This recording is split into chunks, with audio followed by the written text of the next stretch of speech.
الحمد للہ رب العالمین الصلاۃ والسلام علی رسول اللہ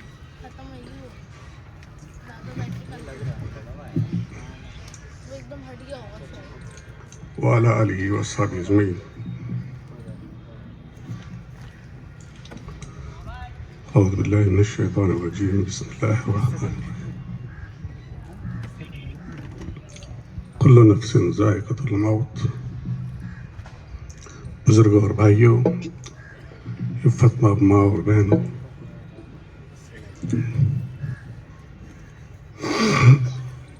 ماحول تو بہت سوگوار ہے.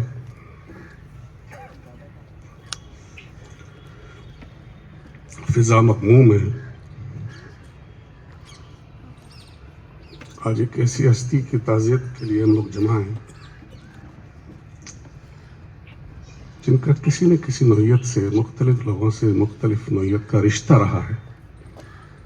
وارثین ہیں، دوست ہیں، کلاس فیلوز ہیں، برادری ہے، فالوورز ہیں، ملت کے قائدین ہیں.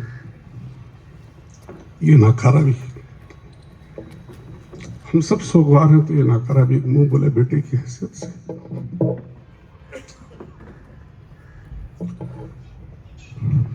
تعارف کی پوزیشن میں نہیں. دعا کیجیے کہ میں کچھ اشارتاً کچھ باتیں عرض کر سکوں. شخصیت کا تعارف تو بہت طویل، وسیع، ڈائمینشن پر مبہوت ہے.